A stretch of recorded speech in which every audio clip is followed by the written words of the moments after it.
आज का एपिसोड जियासू के ऑफिस से शुरू होता है, जहाँ जियासू अपने सीनियर से बात कर रहा होता है। उसकी सीनियर बोलती है कि सारे काम अच्छे से हो गए। वो जियासू को थैंक्स बोलती हैं और फिर कहती हैं उन्होंने सिक्योरिटी को ज़्यादा ही बढ़ा दिया है ताकि अगली बार जियांगमिंग आए तो सबसे पहले जियासू को पता चल जाए।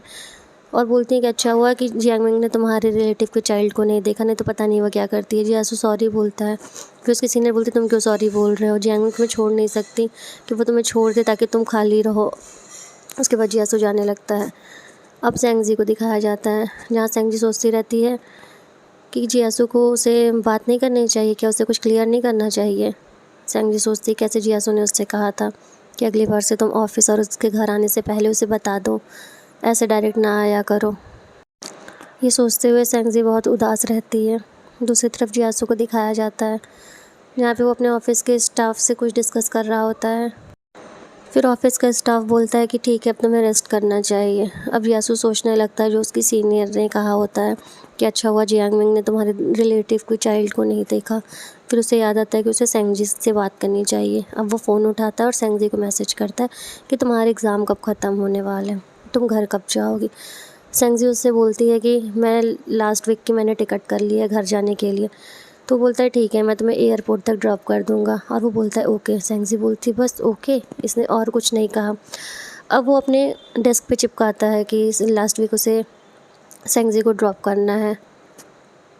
वो सेंगजी को मैसेज करता है कि क्या हम कहीं कुछ खाने चल सकते तुम्हारे एग्ज़ाम के बाद। तो सेंगजी बोलती नहीं हो सकता, मैं खाली ना रहूँ। तो जियासू सोचता है हो सकता है सेंगजी को अपने दोस्तों के साथ कहीं बाहर जाना हो। तो बोल देता है सेंगजी से अच्छा ठीक है। इतना बोल के जियासू फ़ोन रख देता है। अब सेंगजी फिर से सोचने लगती है और सेंगजी सोचते सोचते अपसेट होकर सो जाती है। अब सेंगजी लोग पढ़ाई कर रही होती हैं। उसके दोस्त कहते हैं मैं फ़ोकस नहीं कर पा रही हूँ अपने बॉयफ्रेंड की वजह से। फिर उसके दोस्त के बॉयफ्रेंड का फ़ोन आता है और वो उसे नीचे बुलाता है। वो नीचे चली जाती है।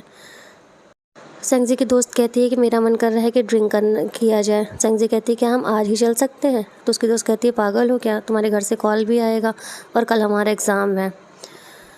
फिर उसके बॉयफ्रेंड का फ़ोन आता है और वो उससे बातें करने लगती है। वो उसे नीचे बुलाता है कि नीचे आ जाओ।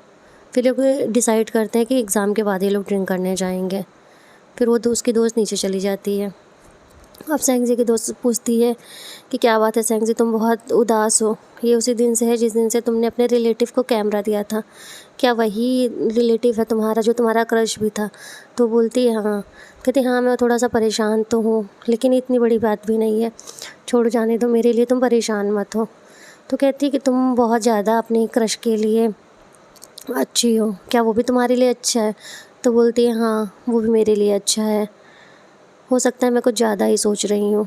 तो वो बोलती क्या तुम्हें वो अच्छे से ट्रीट नहीं करता, अगर वो तुम्हें अच्छे से ट्रीट नहीं करता तो तुम उसको छोड़ दो और आगे बढ़ो। तो सेंगजी कहती नहीं नहीं ऐसा बिल्कुल भी नहीं है, वो मुझे अच्छे से ट्रीट करता है, तुम मेरे बारे में परेशान मत हो, मैं सच बोल रही हूँ। उसके बाद बार का सीन दिखाया जाता है, जहाँ सेंगजी और उनके दोस्त एंजॉय करने जाते हैं। सेंगजी ड्रिंक करने वाली होती है, उसकी दोस्त बोलती है कि तुम ज़्यादा ड्रिंक नहीं कर सकती हो क्योंकि तुम करती नहीं हो, अगर तुम करोगे तो तुम्हें चक्कर आएगा। सेंगजी बोलती नहीं मैं ठीक हूँ, एग्ज़ाम ख़त्म हो गया तो आज मैं ड्रिंक करना चाहती हूँ। फिर जियांगमिंग बोलता है अगर सेंगजी तुम्हारे एग्ज़ाम कैसे हुए। तो बोली बस ठीक हुए। तो बोलता है कि अगर सेंगजी तुम घर जाना चाहते हो तो बताओ, मैं तुम्हें एयरपोर्ट तक ड्रॉप कर दूँगा। उसका दोस्त बोलता है क्या तुम्हारी ट्रेनिंग नहीं है। सेंगजी कहती मेरे लिए तुम परेशान मत हो, मैं अपने घर चली जाऊँगी। फिर उसका दोस्त बोलता है कि मैं एक गाना गाना चाहता हूँ। वो उठ के चला जाता है और वो गिटार वाले से बोलता है कि मुझे दे दो, मैं अपने दोस्तों के लिए गाना डेडिकेट करना चाहता हूँ। उसके दोस्त लोग देखते हैं और कहते हैं क्या ये गाना गाने वाला है। अब जियासू फ़ोन उठाता है और सेंगजी को मैसेज करता है कि तुम्हारे एग्ज़ाम ख़त्म हो गए, तुम्हारे कल घर जाना है, क्या तुमने पैकिंग कर ली। सेंगजी कोई रिप्लाई नहीं करती है, मैसेज देखती है और फ़ोन साइड में रख देती है। यहाँ जियांगमिंग गाना गाता है। सेंगजी के सारे दोस्त कहते हैं जियांगमिंग कितना अच्छा गाना गा रहा है, जियांगमिंग गाना गाते हुए कितना स्मार्ट लग रहा है। लेकिन जियांगमिंग केवल सेंगजी को देखता रहता है। सेंगजी बोलती है कि मैं वॉशरूम जा रही हूँ। वो उठ जाती है वॉशरूम जाने के लिए। जियासू का फ़ोन आता है, वो पूछता है तुम कहाँ पे हो। तो वो बताती है कि वो बार में है। वो पूछता है किसके साथ हो। बोलते हैं मैं क्लासमेट्स के साथ हूँ। वो बार का नाम पूछता है तो वो बताती है क्वेंगिंग म्यूज़िक बार 2002। तो कहता है मैं तुम अंदर वेट करो, मैं आ रहा हूँ। सेंगजी कहती है तुम क्यों आ रहे हो। तो कहता है ड्रंकर को उठाने के लिए आ रहा हूँ। सेंगजी आती है और अपने दोस्तों से बोलती है कि मैं घर वापस जा रही हूँ। उसके दोस्त बोलते हैं नहीं तुम अकेले मत जाओ। तो बोलती है मैंने ज़्यादा ड्रिंक नहीं की है, मैं जा सकती हूँ। जियांगमिंग आके बोलता है कि चलो सेंगजी मैं तुम्हें छोड़ देता हूँ। वो सेंगजी के पीछे पीछे तक जाता रहता है। सेंगजी बोलती है नहीं तुम लोग परेशान मत हो, मेरा भाई आने वाला है। लेकिन फिर भी जियांगमिंग उसके पीछे जाता है। जियांगमिंग सेंगजी को बुलाता है। सेंगजी बोलती तुम क्यों आ गए हो, मैं जा सकती हूँ, मैंने इतनी ड्रिंक नहीं की है और मैं यहाँ बैठ के वेट कर लूँगी अपने भाई का। तो जियांगमिंग कहता है अगर तुम्हें ठंड लग रही है तो तुम मेरा जैकेट ले लो, तुमने ज़्यादा कपड़े भी नहीं पहने हैं। सेंगजी कहती नहीं मुझे ठंड नहीं लग रही है, तो मेरे लिए परेशान मत हो, मैं यहाँ पे वेट कर लूँगी। वो फिर बैठ जाती है। जियांगमिंग उसे उठाने की कोशिश करता है, बोलता है यहाँ मत बैठो ठंड लग जाएगी। तब से जियासू आ जाता है और बोलता है तुम क्या कर रहे हो इसके साथ। तो वो बोलता है कुछ नहीं, मैं इसका क्लासमेट हूँ और मैं उसकी हेल्प करना चाहता हूँ, आप कौन है। तो जियासू बोलता है कि मैं सेंगजी का भाई हूँ। जियासू बोलता है कि अब मैं यहाँ पे हूँ और तुम जा सकते हो। जियांगमिंग सेंगजी की तरफ देखता है और फिर वो चला जाता है अंदर। अब जियासू सेंगजी का हाथ पकड़ के उसे ले जाता है और बोलता है तुम यहाँ क्यों आई थी। सेंगजी बोलती है कि क्या मैं बड़ी हो गई हूँ, क्या मैं बार में नहीं आ सकती हूँ। तो बोला तुम आ सकती हो, लेकिन तुम्हें इतना पीने के लिए किसने कहा था। तो बोलती है मैं एडल्ट हूँ, अब मैं वो कर सकती हूँ जो मैं करना चाहती हूँ। उसके बाद वो आगे आगे चली जाती है। तो उसके बाद कहती है मैं सब कुछ नहीं कर सकती, मैं यहाँ नहीं हो सकती, मुझे डर लगता है कुछ भी करने से। ऐसा बोल के वो बैठ जाती है। तो बोलता है तुम क्यों बैठ गई हो, क्या। तो सेंगजी बोलती है मुझे लग रहा है मुझे उल्टी होगी। तो कहता है कोई बात नहीं, चलो उठो, अगर यहाँ बैठी रहोगी तो तुम्हें ठंड लग जाएगी। उसके बाद वो सेंगजी को उठाता है।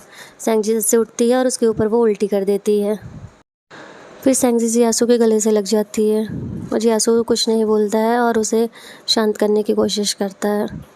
अब सेंगजी बोलती है जियासू से कि सॉरी, मुझे बहुत उल्टी आ रही है, मैं यहाँ बैठना चाहती हूँ थोड़ी देर। तो जियासू बोलता है अगर तुम्हें उल्टी आ रही है तो तुम उल्टी कर लो, तुम्हें अच्छा महसूस होगा, या अगर कुछ देर तुम होल्ड कर सकती हो तो कर लो, चलो मैं तुम्हें ले चलता हूँ, यहाँ बैठोगी तो तुम्हें ठंड लग जाएगी, मैं तुम्हें उठा के ले चलता हूँ। तो बोलती नहीं तुम मुझे नहीं उठा सकते हो क्योंकि डॉक्टर ने तुम्हें हैवी वेट उठाने के लिए मना किया, तुम्हारी सर्जरी हुई है। तो बोलता है नहीं नहीं 3 महीने हो गए हैं अब। तो ये सच में 3 महीने हो गए हैं। तो बोलता है हाँ। उसके बाद सेंगजी बैठ जाती है और रोने लगती है।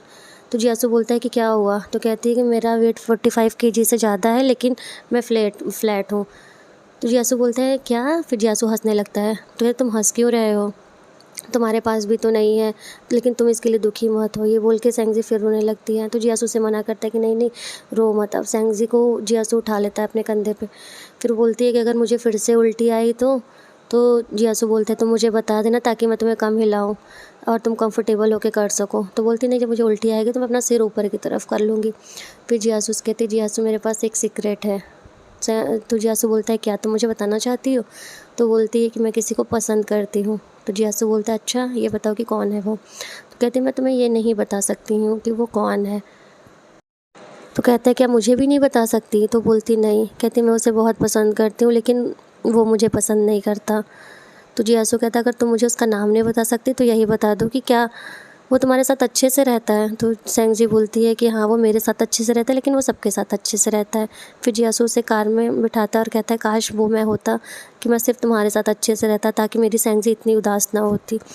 फिर कहता है कि अब तो मेरी कंडीशन भी अच्छी हो गई है, मेरी अच्छी पर्सनैलिटी भी है, बस मैं तुमसे बड़ा हूँ और तुमने तो मुझे 21 साल में ही बुढ़ा कह दिया था।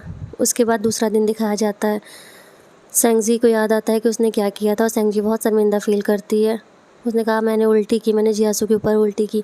जियासू ने मुझसे कुछ तो कहा था लेकिन वो मेरे जैसे ड्रंकर से क्या ही कहेगा, छोड़ो जाने देते हैं। फिर सेंगजी अपना फ़ोन उठाती है और देखती है जियासू का मैसेज आया है कि सारी फ़्लाइट बुक हो चुकी है, इसलिए तुम्हें अभी उठना पड़ेगा, मैंने तुम्हारे रूममेट से उठाने के लिए कहा था।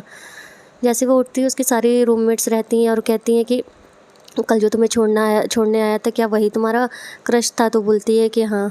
कि तुमने तो कहा था कि वो स्मार्ट है लेकिन ये नहीं बताया कि वो बहुत स्मार्ट है। तो सेंगजी कहती है हाँ वो बहुत स्मार्ट है। सेंगजी कहती है क्या वो तुम लोग को कुछ अपसेट दिख रहा था। तो उसकी दोस्त बोलती नहीं, तुमने ऐसा क्या किया।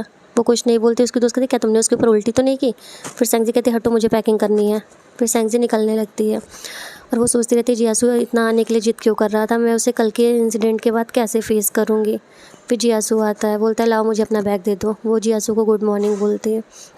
फिर जियासू बैग लेके गाड़ी में बैठने वाला होता है तभी जियांगमिंग आता है। तो जियांगमिंग उससे कहता है कि तुम्हें याद है कल मैंने तुमसे क्या कहा था। सेंगजी बोलती नहीं मुझे नहीं याद है। फिर वो जियासू की तरफ देखता है। जियासू बोलता है तुम लोग बात करो, मैं कार में वेट करता हूँ। फिर वो बोलता है कि मैंने तुम्हारे लिए गाना डेडिकेट किया था, गिटार भी बजाया था। सेंगजी बोलती है अच्छा अच्छा, बहुत अच्छी बात है। तो तब वो बोलते हैं सेंगजी मैं तुमसे बताना चाहता हूँ कि मैं तुम्हें बहुत लाइक करता हूँ। सेंगजी बोलती है मुझे लाइक करने के लिए थैंक यू, लेकिन मैं किसी और को पसंद करती हूँ, सॉरी। तो बोलता है कोई बात नहीं, सॉरी की ज़रूरत नहीं है, हम पहले भी दोस्त थे तो क्या हम अभी भी दोस्त रहेंगे और आगे भी। तो सेंगजी बोलती है कि हाँ, उसे जियासू की बात याद रहती है, किसी को भी पोलाइटली रिजेक्ट करना चाहिए। अब वो बोलता है ठीक है तुम ये नाश्ता कर लेना। वो उसे नाश्ता देता है और सेंगजी जाके कार में बैठती है। वो सेंगजी को बाय बोल देता है। अब सेंगजी ऐसे बैठती, जियासू बोलता है क्या ये टेस्टी है? सेंगजी कहती है हाँ। तो कहता है और खा लो क्योंकि मुझे इसके बाद तुमसे बात करनी है। सेंगजी उसकी तरफ देखती है और बोलती है कि हमारा एग्ज़ाम बहुत टफ़ था और बार हमारे पास में था, सारे दोस्त ही गए थे, सब क्लासमेट्स थे, तो अच्छा था वहाँ पे, कोई डेंजरस नहीं था। तो बोलता है अच्छा अच्छा, वो जो लड़का था साथ में वो भी तुम्हारा रूममेट है, तुमने तो बताया नहीं। तो कहती नहीं वो मेरा रूममेट नहीं है, वो मेरी रूममेट के बॉयफ्रेंड का दोस्त है। तो कहता है कि अच्छा, तो क्या ये वही लड़का है जिसको तुम पसंद करती हो? सेंगजी कहती है क्या? तो कहता है, जियासू कहता है क्या ये वही लड़का जिसे तुम पसंद करती हो? आज का एपिसोड यहीं ख़त्म होता है।